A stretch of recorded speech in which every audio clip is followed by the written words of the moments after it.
ఇది అక్షరాల 15,000 రూపాయలు మా బాబాయ్ ఇచ్చినాడు. ఎందుకు ఇచ్చినాడో ఈ వీడియోలో చెప్తారండి. మా బాబాకి మా మీద ఎప్పుడు కోపం వచ్చినా సరే తిట్టడు, కొట్టడు. లిచ్చినేపిచ్చి అద్దం తుడిపిస్తాడు. చూడండి ఎంత పైనుండే అద్దం ఇది. ఈ అద్దం తుడిపిస్తాడన్నమాట. కోపం వచ్చినప్పుడల్లా ఈ పని చేపిస్తాడు. అన్ననా జాగ్రత్తరా అబ్బా రేయ్! ముసలోడు కోపంతో నిన్ను లిచ్చినెక్కిచ్చినాడు. నువ్వు ఏడబడతావు ముందుగానే నీకు ఒక ఎమక లేదు. జాగ్రత్తగా పైన పట్టుకో. నేను కింద పట్టుకుంటా. మా ఇంట్లో వారానికి ఒక్కసారి మాత్రమే కూరగాయలు తెచ్చుకుంటాము. వారానికి సరిపడా అన్ని కూరగాయలు. సో అందుకని చెప్పేసి ఈరోజు సండే అయితే మా ఇంట్లో కూరగాయలు తీసుకురావడానికి మా బాబా 50 దినార్లు డబ్బులు ఇచ్చి కూరగాయలు తీసుకురమ్మన్నాడు. దగ్గర దగ్గర 15,000 అన్నమాట మన ఇండియా డబ్బులు.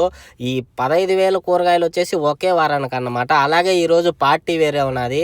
అందుకని చెప్పేసి 5 కేజీలు మాంసం తీసుకురమ్మన్నాడు. 5 కేజీల మాంసం కూడా తీసుకొని వచ్చిన.